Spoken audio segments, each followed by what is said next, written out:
There we go. Welcome in, guys, to Outland Allies. Sorry, give me 1 second, just reading an email. Welcome back tonight, guys.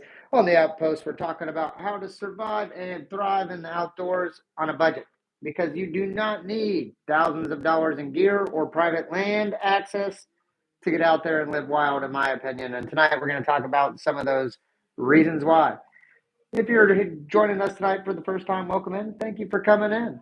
What I'd like to say is if you got a favorite piece of gear or something like that you like to use, drop it down in the comments. Would love to hear what it is or your favorite budget piece of gear you got, because I'm always looking for a great budget or a great deal. I want to see how creative you guys can get with stretching those outdoor budgets. So feel free to drop down in the chat and let me know what you guys are working with over there. Once again, glad to have you all in tonight. Thank you for taking the time to look at my channel and see what we have to offer. Finally, good news. Finally got a hold of WC Tow. We will finally have internet this upcoming week. Thank you, goodness. I am so tired of having to go out of my way to make streaming possible, but I've been wanting to get going on this, so we do go out of our way to make streaming possible. And we'll start having a little bit better backgrounds that match my theme a little bit better. And it won't always be the stream where you see me in the morning. It is just convenient that I'm the boss and have an office to work in. So, let's talk about some budget-friendly hunting trips or fishing trips. Some of the best hunts or fishing trips I've ever been on have cost next to nothing. I would argue that about 3 years ago, with a couple fishing poles, me and my buddies fished all summer with a couple pairs of pantyhose and chicken's livers. So we fished all summer on like $20. The most expensive part of getting out there was the gas, because it was about 20 minutes to 30 minutes from our local big lake to go catfishing. But we would go out there and sit for hours at a time and fish. So a cheap local fishing trip can go a long ways. Public land where you camp and hunt primitive style can also be a really cheap trip as well. Me and my friend Trey took a trip out to we call them down in South Carolina. Where are they? WMAs or wildlife management areas. Up in Ohio, they're just public hunting places or public hunting land, and you can find them, by accessing, .gov, whatever. Down here, it's scdnr.gov. In Ohio, it's a little bit different, but one of the best hunts I feel like I ever went on. We didn't get a whole lot. It was just a great experience. Me and my friend Trey loaded up the Jeep that I had at the time with all of the current hunting gear that we had and went coyote hunting. It was called I subbed in like. Thanks, gaming boy. Love to hear that. Hello to you. Just we went out to AWP. Actually, went to a different place and we got recommended out there by a game warden. It was 60,000 acres of public hunting land in Ohio. And granted, this was northeastern Ohio. There was even what are you talking about? So right now, or at least tonight on the Outpost, we're talking about hunting and fishing on a budget. How about how you don't have to have $1 million to get out there? I think on those hunting channels, they make it pretty unrealistic and show, people using top end gear and top end budgets all the time. And it's kind of hard or intimidating for people to get into. So normally the stream is about me and my hunting dog. When we're here during the day, it's me being a golf pro, because that is what I do during the day. But so we're just out talking about, we were talking about me and my friend Trey going on a budget-friendly hunting trip. It was one of the best hunts I had ever been on. We went to AWP. It was like something water and power. It was 60,000 acres of public hunting land in northeastern Ohio. They had fields that were rented out to, my hunting dog's name is Nymeria. She is a Belgian Malinois. She is a great dog. So I don't really use her for much more than game retrieval. I don't actually use her to track or anything like that. I do a lot of small game hunting on public land. And if you've ever done something like squirrel hunting, it can be very difficult sometimes to find game you take out of a tree, because squirrels do blend in very well with the ground. They are naturally camouflaged. So I've lost game before, even after looking for it for 30 and 40 minutes, and I just feel bad wasting game. It is such a privilege and a responsibility that we have as hunters to take care of and not be wasteful. So I think it's important to, use everything you're getting. So one of the reasons I got Nymeria, so I'm not wasting. And I didn't say it happened frequently, but I feel bad. A sacrifice was made for me, so I don't want it to be for naught. But me and Trey, back to what we were talking about. Sorry, you guys keep getting me off on tangents. I love it. Uh, do you guys have a favorite piece of budget hunting gear? Would love to know what it is.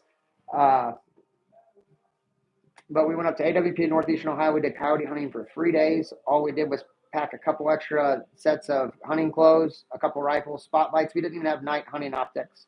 And we had a great time. We got squirrels while we were out there during the day while we were waiting for night. Um, in fact, it was a little bit intimidating when we first got out there. I used to go hunting. Oh, geez. I'm sorry to hear that. That is unfortunate. But I'm glad he had you out there. Arkansas.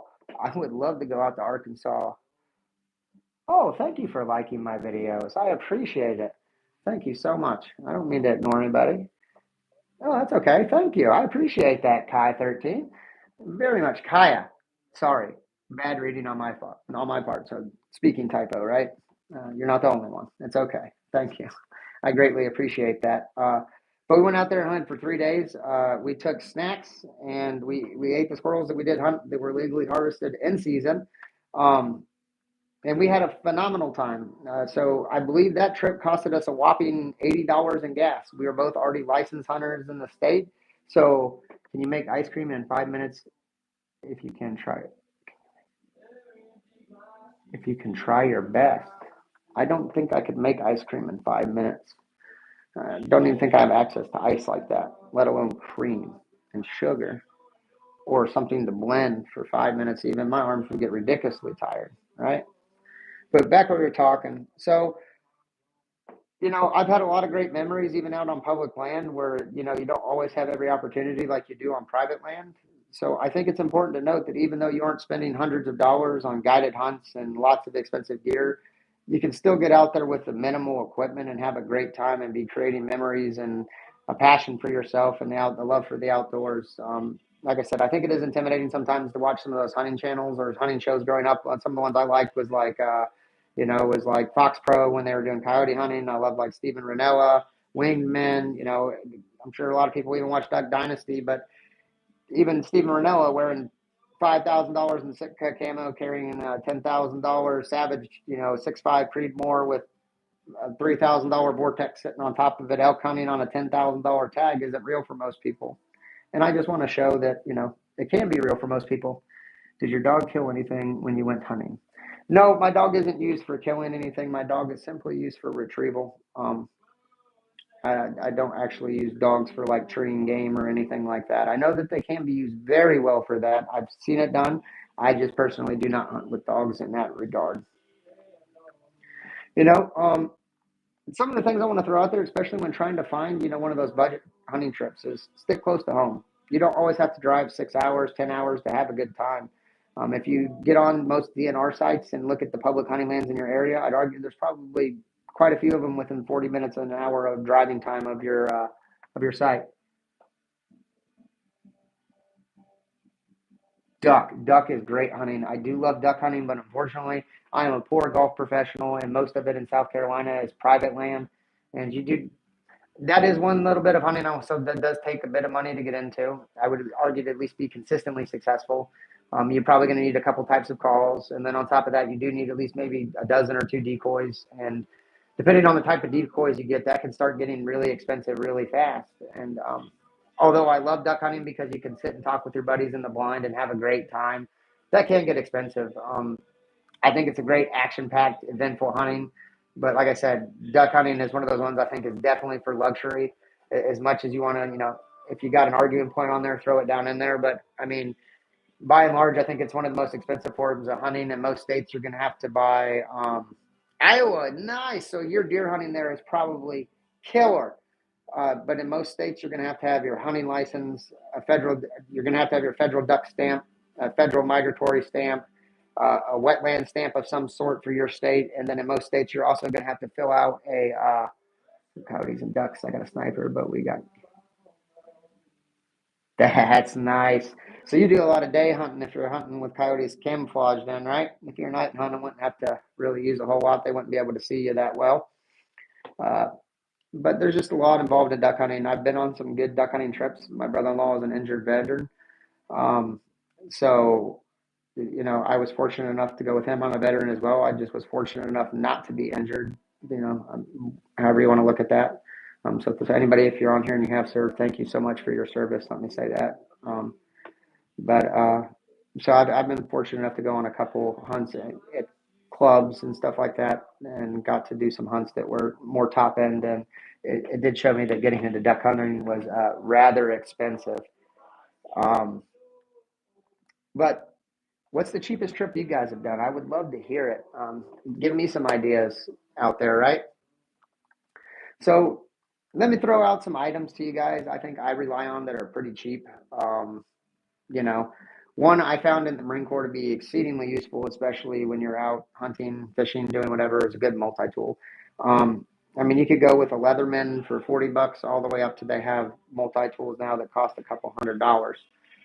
Even $30 blades can last, guys.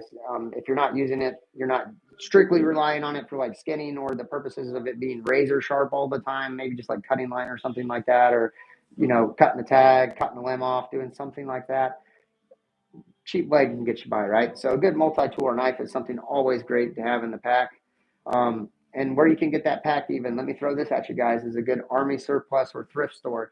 You don't always have to go to Cabela's or even Walmart to get a brand new hunting bag. The military has a lot of used packs that have a lot of compartments, MOLLE capabilities. A lot of these things that you're paying top dollar for at a hunting store, you could go get a military surplus store for much cheaper.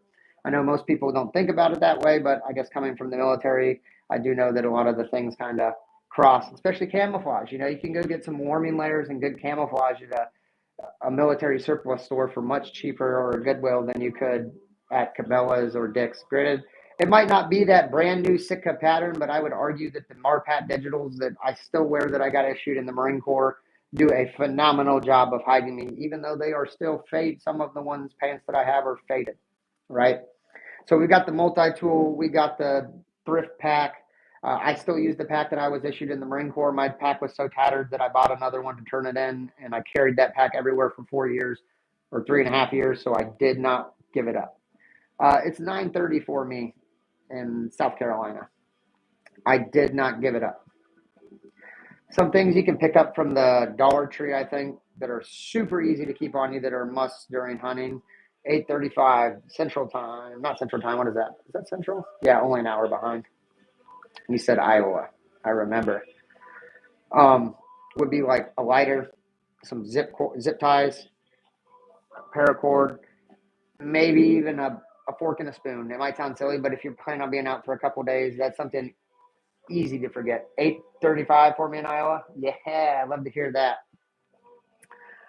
You know, you can always get out there if you say you were into fishing. You can get to places like Academy Sports and Walmart. They do have good combo setup fishing tackle boxes, stuff like that. You don't always have to buy everything individually.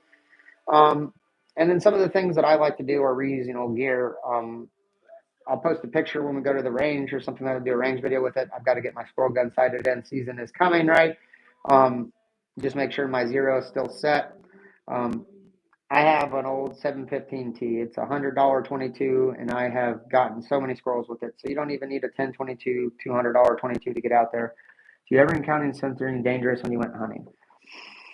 Depends on how dangerous you're talking. I've had coyotes walk in on me. I've had bobcats walk up on me, but no large predators. Most of my hunting has been done in Ohio, West Virginia, South Carolina, North Carolina, Georgia, and Florida.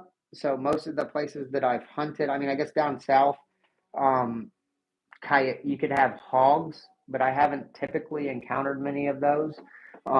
Just the places I've hunted, there's not as many large predators that I'm quite worried about. I guess some of the places you can see, I've heard bear in South Carolina, not seen any. Doesn't mean they're not out there. Maybe not in, maybe a little more northern and I am northwestern South Carolina. So, I mean, it's potential. We are at the foot of the Appalachian Mountains of North Carolina, right? Or the Smoky Mountains, North Carolina, whatever. I'm sorry. It's late. It's been a long day.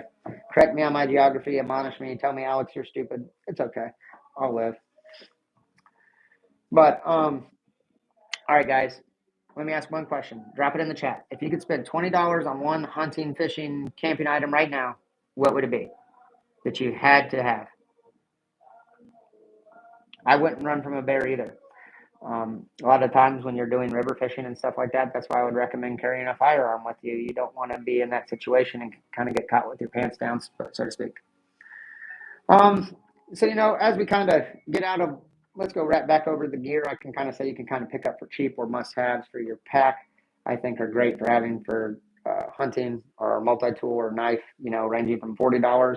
Got everywhere from I think a $6 multi-tool I picked up at Walmart in my tackle box to a $280 bench-made pocket knife.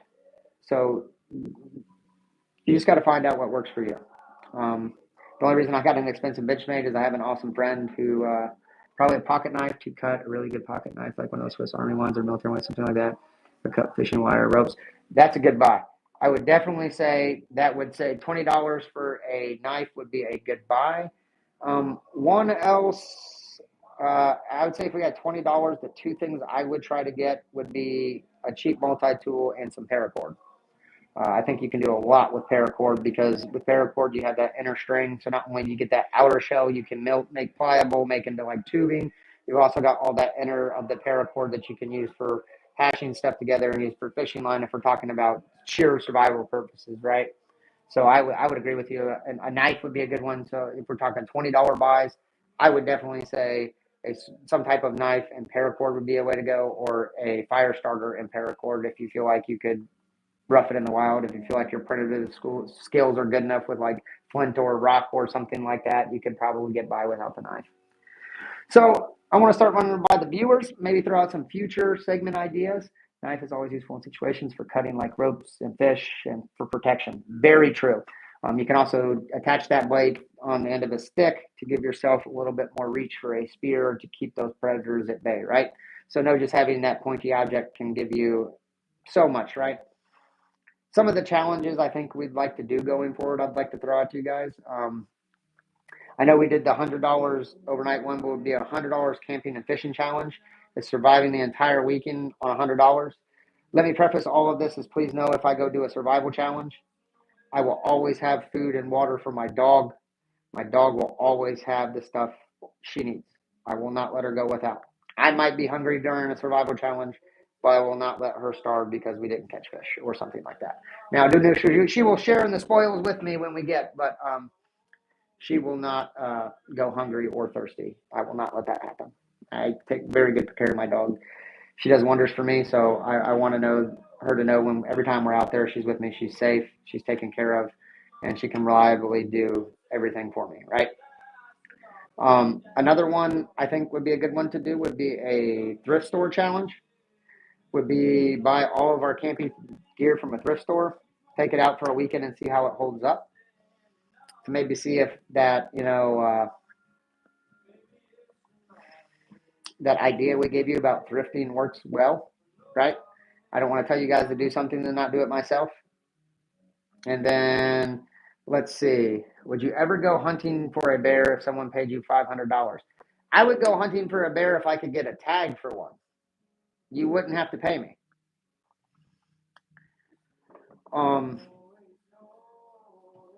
Even bow hunting, that would be phenomenal.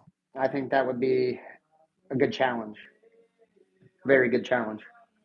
So we said the $100 camping fishing for an entire weekend.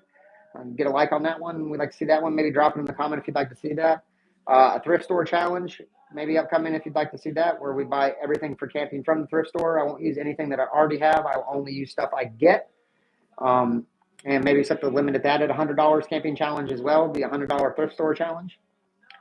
Maybe a one bag challenge, which is everything fits into one bag for a single backpack or budget. No extras. So we can only take out what we can fit in one bag. Right? So we could do a thrift store one, and then to make it a little harder, we could do a one bag, right? And maybe do like 72 hours on one bag. Because clearly even in 72 hours, I couldn't bring enough water if we went to the right environment, right? Not in a small bag if I wanted anything else. Another one would be a good one to do would be a no-spin trip. I obviously do not have everything all the time. I wish I did. But to go do a trip with what I already have. If you guys have any suggestions of what you'd like to see me do with what I already have, drop it down in that chat. Would love to hear it. And then I'm open for any community challenges. Someone said, would I go hunting for $500 with a bear? Um, I would definitely be down with community challenges. If anybody out there would like me to set something up and come to their home area and do something with them, and you show me how you hunt and you fish and be on the channel, I would love to learn. I want to share this experience with you guys and show you that there's all kinds of ways to get into the outdoors and have a great time. That you don't have to be a professional and you don't have to have an unlimited budget to have a great time, right? That the outdoors is a great time in and of itself. And as long as you're willing to learn and have a great time, we can roam further and stay wild, right? Like we're always saying on the channel. But that's what we want to convince you. I just want you guys to realize that you're my friends on this journey. Let me fail for you so you don't have to, right? Um, a couple things we'd like to do before the hunting season is go out and get a couple of those high-low pieces of gear and show you the differences between them. Maybe like a high-low pack, high-low call on deer call, and then maybe high-low knife just to show you the strengths and weaknesses of them as some of those purchases I said you need before you go into the field. Um, we'll give you the field challenge and an actual product review of them so you don't just see them as they are. We will show them, how they work. Let me spend the money so you don't have to. Let me go through the heartache so you don't have to. I'm here to be, your outdoor guide, me and Nymeria. Let us pave the road for you. Follow our way. But, I would love to do a community challenge. Maybe we have to grow a little bit more before we get there. But if anybody would like to reach out to me and show me the way that you hunt or fish, let's get it together. Let's go. But as we finish up here, I think it's always good to get on and just talk for a little bit. Like I said, this week, I'm very excited. We'll get internet, so we'll get to do this at home. Hopefully, I'll start being able to have a lot more of my gear out, do it around a campfire for you, something like that, be a little more outdoorsy than sitting in my office. If you do want to see the other side of my life and not just the outdoor content, feel free to drop by in the morning on TikTok or YouTube. Sometimes I do day in the life of a golf pro because I'll show you around my office for a living. I am a head golf professional at a private golf course. So that's what we do to pay the bills. We are working on changing it one day at a time, one viewer at a time, one subscription at a time. But it takes time to grow, and I appreciate you guys with me on the journey. But let me be your guys' guide in the wilderness. Let me show you what works. Let me use my experience, life experience of years and years of hunting public land, years of experience in the military and working with other people. And let my knowledge guide you in those outdoors, right? But thank you, everybody, for stopping by tonight. I appreciate everybody for coming in. Thank you, guys. No, I appreciate each and every one of you, each and every day. Keep liking those videos, keep subscribing, and if you know anybody who'd like to see this content, please share it to them. If I see you out there, do you have lives on a normal basis? Yes. So typically, I try to do YouTube on Saturday nights and Monday nights. Maybe try to get to Wednesday. It will switch up a little bit, like I said, how I will finally have internet. WC, I'm very rural South Carolina, so sometimes getting people to do stuff is hard. But typically every Monday or every weekday, Tuesday through Friday, I do Day in Life of a Golf Pro. It's not the outdoor content. On TikTok, it's me just working. You get to see what my life's like on a normal basis.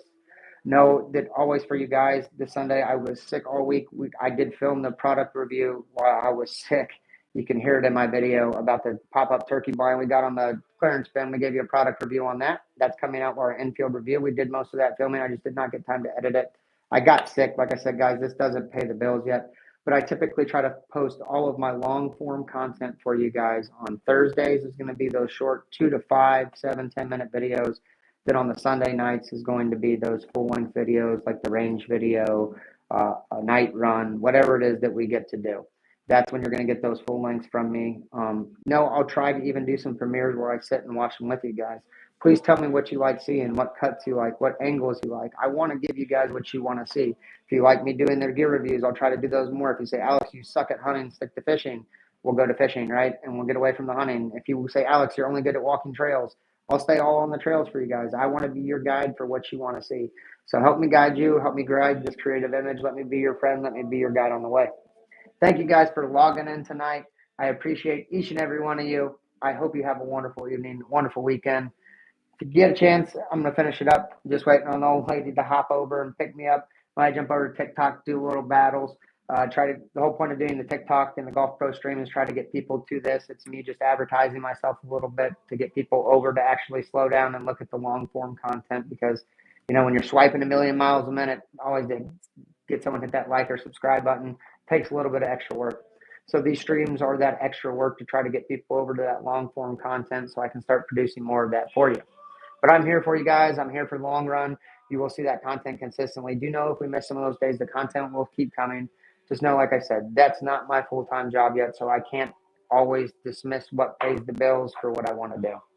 We're working on it. We're going to grow each and every day with your guys' help and support. Thank you for being here from the beginning. Hey, that's okay. Do you care if I guys get something to drink real quick, guys? Give me 2 seconds and we'll finish signing off. I'm sorry I talked a lot. I should have grabbed the water beforehand. I'm sure you can hear me most of the way. I think my headset stays connected. But thank you guys for joining in this evening. Oh, geez, I forgot. This might sound crazy, but we moved to water machines, guys, so they got rid of the water in the golf shop. Oh, there's an open bottle on my IT guy's desk. I'm stealing it. He's on vacation, and I've had to do his job this week anyway, so he get over. He's been on vacation the past 2 weeks. Oh, guys, thanks for dropping all the likes. I see all the likes keep coming. Thank you. But we were saying, I'll recap the streams. The day in the life of Golf Pro, where you can see me hit balls, get yelled at by customers, all that good stuff, behind the scenes kind of life in the Golf Pro of what pays the bills for me on a daily basis. That's pretty much Tuesday through any day of the week. Mondays we're just closed. We're a private course, so one day I do kind of consistently get off. It's where I do try to do a lot of filming and go film that full-length content for you. So do know I don't stream on those days just because I'm out trying to get the full-length content for you. But Tuesday through almost any day of the week in the morning from about 7 a.m. till 8:39 when we really start picking up, I'm on here streaming. You can see me printing scorecards, getting hollered at, working with my employees, having a good time. We try to keep it light around here.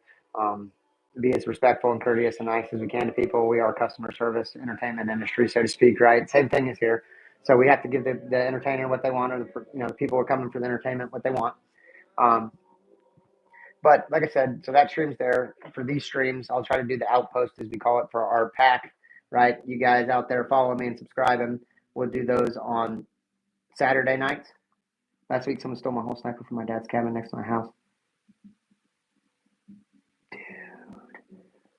Real quick side note, I went hunting while I was in college one time, and I was working at the school, and I went before I had to go open the building. Went and got a quick hour and a half in the woods, and I went in and unlocked the building with my buddy, and when we came back out to go grab breakfast across the street real quick, it was a rental car. Someone had stolen it. They took 2 of my guns, my hunting pack.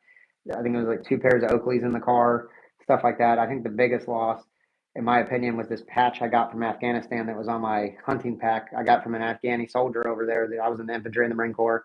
It was an Afghan American flag. It was like half American, half Afghan flag. I know you can get them online for like $5. I could replace it, but it was the sentimental value of the patch. I actually got it while I was deployed in Afghanistan from one of the leaders of that Afghan army that we worked with over there. So kind of sucks that we lost that, but I feel you. I hope you do end up finding. No, they've ended up finding the car over in Dayton, Ohio, about 10 minutes over in the city, wrecked, painted, all that crap, but all the stuff was gone out of it. Complete loss. In fact, I don't even think I can rent a car from Enterprise Rent a Car, because even though my bag with the keys in it was upstairs in an office locked, they did not consider that secure. So I don't think I'm actually able to rent a car from Enterprise because it was stolen. Yeah. But so what always get me off on tangents. I love it. I love that. But so through the week, Tuesday through about Sunday, Saturday, I work a lot of hours. It's day in life of Golf Pro. You can see me. I usually, for 1,000 likes on TikTok, will do 20 push-ups, just something to stay active. I'll do it right in the middle of the golf shop, full golf attire. You see, when we hit 100 subscribers, I jumped in the lake in full Golf Pro attire. So I try to show you guys I'm a real person. I'm not anything crazy. I'm not above any of you guys. I'm just out here trying to live my life, do something I love on the side, right? But so Saturday nights, I think Wednesday nights and Saturday nights and Monday nights are the outposts. That's when we'll specifically talk about that. Next stream, we will have Nymeria on. I will do a live stream with her. I won't be able to engage in as much or quite talk as much, but I'll do it maybe like a training session live for you guys. We're still working on some things. She is a puppy, but we'll do. How about that? We'll do a training session live on on Monday night for you guys. That's the night that we're off. We'll film during the day, so she'll probably be a little calmed down, a little easier to do. Nymeria is the hunting dog that I have on this channel. We'll do a training session with her live on the Outpost. We'll talk you through what we're doing in segments. I do know there might be a second where I have an old lady hold her off to the side so I can talk and engage with you guys, but I'll be right there with you. So Monday nights and Saturday nights for sure for the Outpost. We're going to probably go back to Wednesdays. Once the internet's installed, we'll get it there for you. But Thursday nights and Sunday nights are always going to be our long form posting content. Thursday nights will be like those product reviews, high-low reviews, stuff like that. Obedience sessions, pre-scouting, pre-season scouting tips, stuff like that. 5 to 10 minute videos will be on Thursdays. And then on Sundays will be our full length, 15, 20-minute videos where we like a full hunt, something like that. The challenges, stuff like that. That's when you'll see those videos.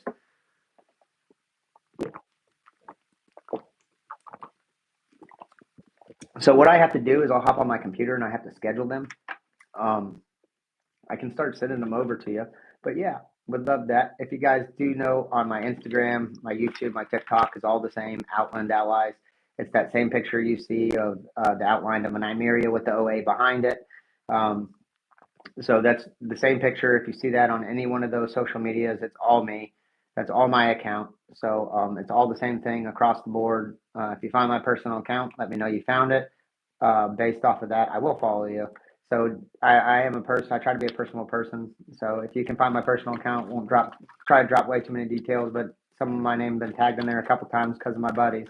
But if you can find my personal account, I'll follow you. I don't have a whole lot of followers on there, but see, I'm a real down to earth person. I'm not crazy, not doing anything crazy. I'm just like you guys.